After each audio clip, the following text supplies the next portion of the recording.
Assalamualaikum, berjumpa kembali bersama teknisi HP pemula.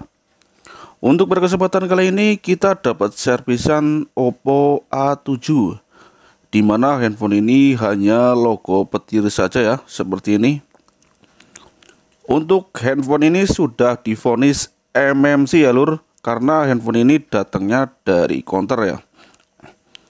Memang untuk handphone Oppo A7 seperti ini sudah sangat sering-sering sekali sudah kerusakannya pada MMC ya. Biasanya ditandai dengan logo petir seperti ini ya, ataupun hang on logo ya. Itu biasanya udah fix IC MMC ya. Dan biasanya sudah urgent 90 ya untuk kondisi MMC-nya ya. Dan jika diakalin maka percuma saja ya, dan umurnya tidak akan awet ya. Untuk itu kita wajib menggantinya. Mungkin untuk video seperti biasa akan saya percepat ya lur. Kita ambil langkah penting-pentingnya saja ya. Semoga dapat dipahami dan dimengerti ya. Karena untuk prosesnya lumayan sangat lama sekali ya, terutama di bagian MMC dan CPU ya. Karena untuk MMC dan CPU-nya ini dilem hitam ya, jadi kita harus sangat berhati-hati sekali pada saat pembongkaran ya, atau pencongkelan IC MMC dan CPU ya. Karena untuk MMC dan CPU-nya dilem hitam ya, jadi kita benar-benar harus perhitungan yang matang supaya tidak terjadinya putus jalur ya. Oke, seperti ini ya lur. Dia biasanya hanya logo seperti ini ataupun restart logo ya, dan ataupun dia hanya logo cas ya, itu sudah dipastikan fix MMC-nya ya. Karena biasanya MMC-nya sudah urgent 90 ya. Itu yang sudah sering terjadi ya. Kebetulan saya juga lagi menggarap lumayan banyak sekali ya untuk Oppo A7 seperti ini ya. Oke, kita langsung coba akan membuka kalengnya terlebih dahulu ya, karena untuk kalengnya ini sangat mengganggu pada saat penyongkelan. Jadi kita buka ya, mungkin akan saya percepat ya. Ini kita sudah bongkar tutup kalengnya ya, seperti ini ya. Ini kita buka penutup kaleng karena wajib, karena mengganggu pada saat pencongkelan ya. Mungkin untuk proses pencongkelan tidak akan saya skip ya, atau saya percepat. Mungkin ada yang lagi belum tahu ya untuk cara pencongkelan MMC ataupun CPU yang dilem hitam seperti ini ya. Jadi saya tidak akan percepat ya, atau saya akan skip cara pencongkelannya ya, supaya tidak gagal dan tidak putus jalur ya. Oke, ini untuk IC MMC dan CPU-nya ya. Yang pertama kita siapkan plat tipis ya, seperti ini ya.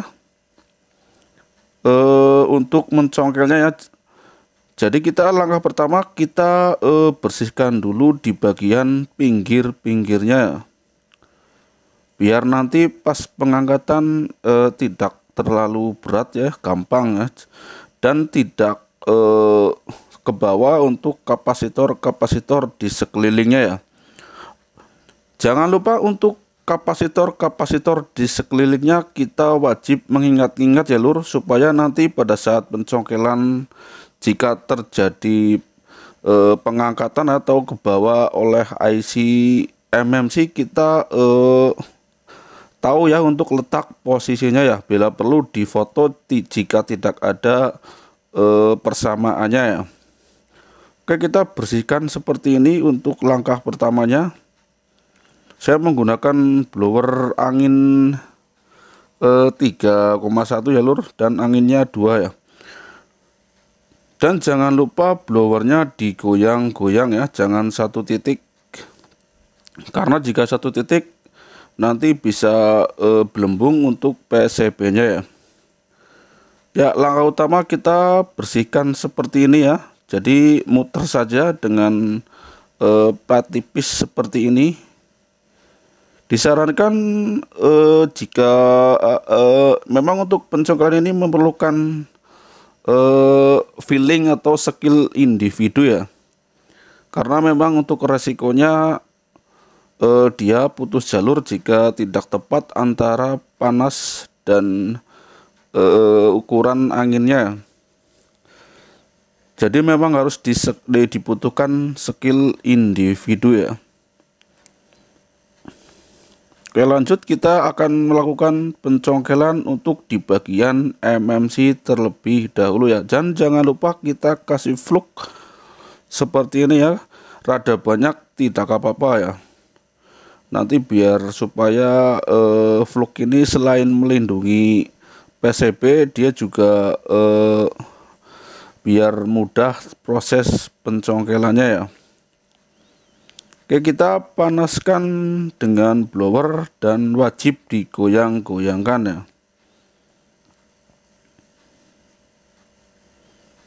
Kita songkel di bagian pinggir ya, dari sini. Seperti ini kita songkel dikit demi sedikit ya. Bisa dari samping kanan, tengah, dan samping kiri ya. Kita songkel pelan-pelan, jangan dipaksa.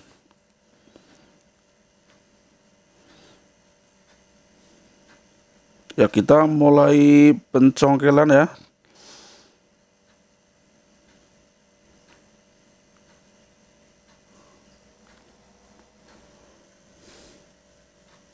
Ya, kita songkel dikit demi sedikit ya, supaya jangan dipaksa kalau masih keras ya.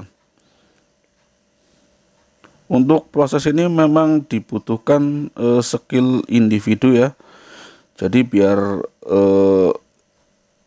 tidak mengalami kegagalan ya, ataupun kena putus jalur ya. Karena untuk jika mengalami putus jalur ya resikonya lumayan sangat sulit ya untuk kita wajib menjempernya ya jika mengalami putus jalur ya. Oke, kita songkel dikit demi sedikit ya.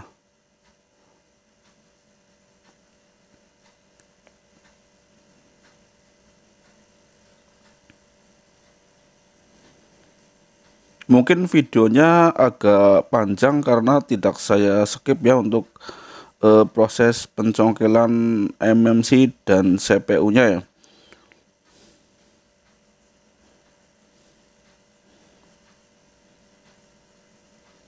Ya, kayaknya sudah mulai enteng nih untuk disongkel.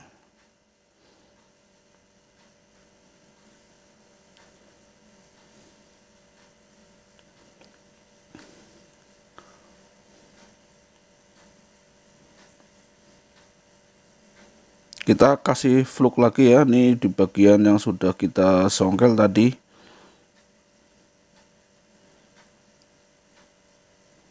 Ini sengaja tidak saya percepat ya kan. Barangkali ada yang belum tahu untuk cara pencongkelan IC MMC ataupun CPU yang dilem hitam seperti ini ya, supaya tidak terjadinya putus jalur ya. Kita songkel pelan-pelan saja ya. Coba kanan, tengah, dan bagian kiri ya. Jika merasa sudah enteng, kita congkel saja ya seperti ini ya. Ini sudah kita songkel ya. Ya seperti ini ya, dan alhamdulillah kayaknya jalurnya aman ya. Oke, untuk proses pembersihnya saya percepat saja ya lur.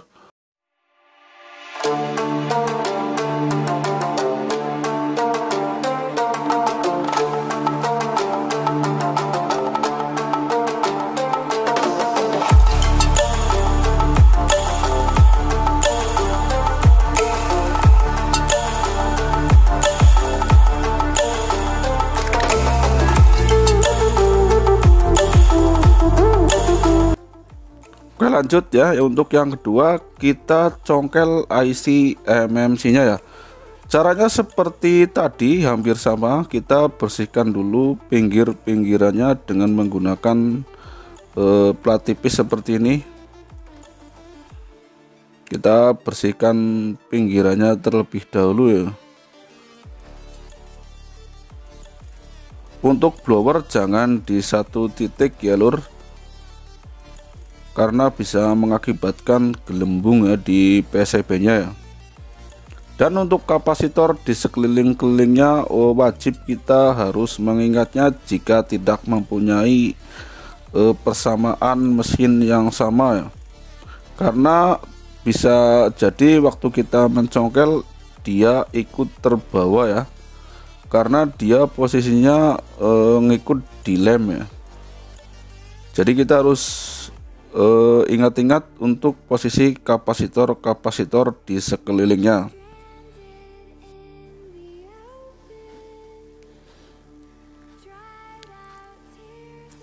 Oke, lanjut kita akan melakukan proses pencongkelannya ya. Caranya seperti tadi, kita jangan lupa kasih fluk seperti ini ya, untuk biar dia mudah meleleh untuk lem hitamnya ya. Dan kita panasin dengan blower seperti ini ya, digoyang-goyang sampai panasnya merata ya.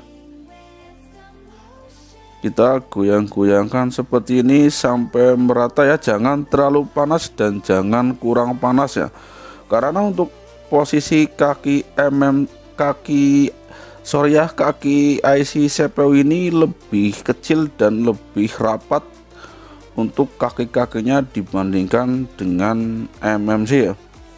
Dia kakinya lebih rapat dan lebih banyak ya, jadi kita harus benar-benar panasnya merata supaya tidak putus jalur ya.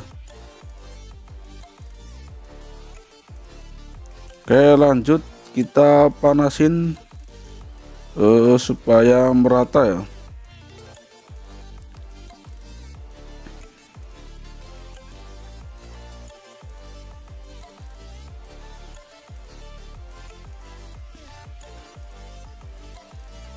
Ya, kita blower digoyang-goyangkan seperti ini ya. Untuk blowernya jangan di satu titik ya. Banyakin fluk tidak masalah, itu supaya lebih bagus ya. Saran saya fluk juga jangan yang murah ya lur, gunakan fluk yang mahalan dikit lah, supaya selain baunya tidak menyengat, dia juga mempermudah untuk melakukan pencongkelan ya. Oke, kita mulai proses pencongkelannya seperti tadi caranya, yaitu bagian pinggir, tengah, dan bawah ya. Kita songkel dikit demi sedikit ya. Jika masih keras jangan dipaksa dicongkel, nanti bisa putus jalurnya ya.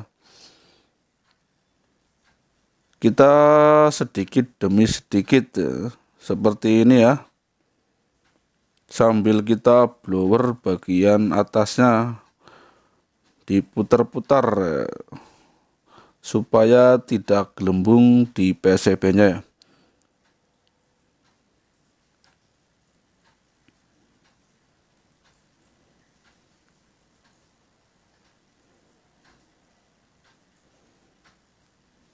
Memang untuk bagian CPU ini lebih beresiko ya dibandingkan di bagian MMC ya.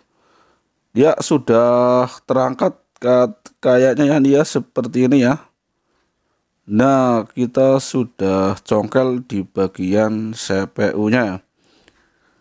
Dan mudah-mudahan jalurnya aman ya. Sepertinya jalurnya sih aman nih, kayaknya nggak ada yang putus ya. Oke, kita tinggal membersihkannya ya.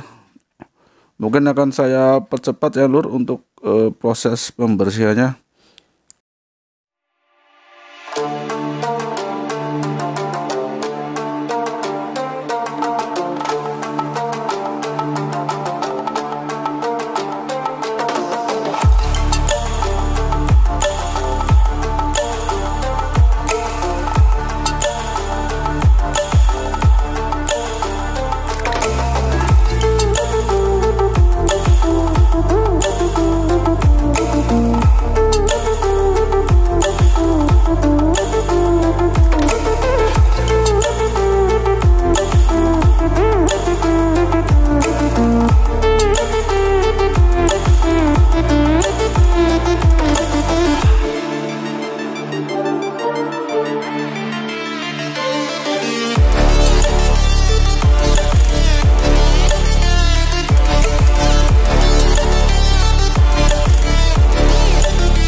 Oke, lanjut. Setelah bersih kita pasang CPU nya terlebih dahulu ya. Ini untuk CPU baru ya, yang NEV ya.